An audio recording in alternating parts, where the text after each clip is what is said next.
For this week's Street Justice, I went back to school. I visited the campus of St. John's University in New York City and asked the school's debate society if they could offer any tips to the candidates for tomorrow night's debate. We're having another presidential debate tomorrow night in St. Louis. What would you tell Hillary?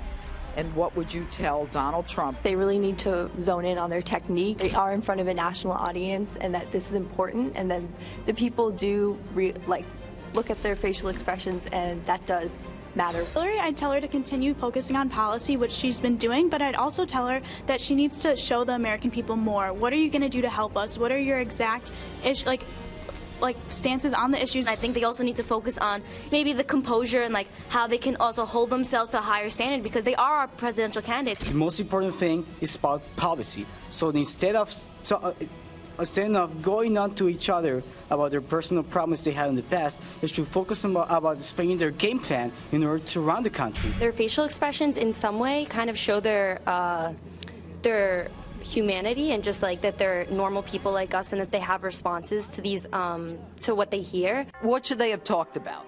We want to hear more about their policies, not attacks against each other. So when they talk about, I guess, well, for us, because we're college students, when they talk about why we don't want college students to be in debt. Where are they going to get the money for that, by the way?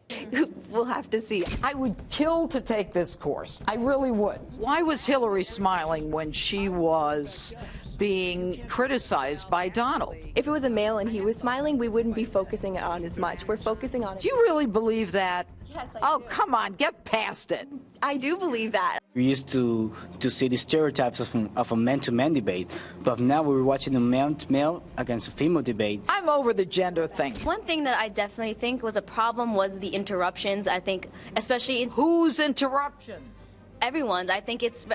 So is the moderator at fault? If somebody's interrupting you, what do you do?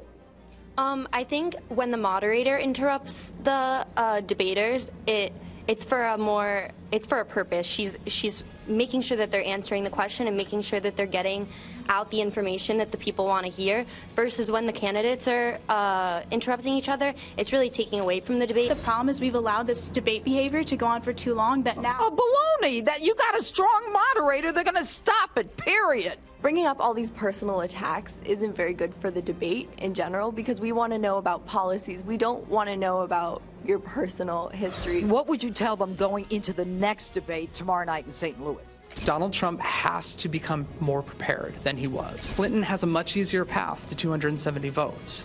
All she has to do is to reach out to maintain a lead. That's the expert advice from the Debate Society at St. John's University. They will be watching the debate tomorrow night like the rest of us, but I think a little smarter than the rest of us. Right, guys? Go St. John's! Woo! Woo! Yes!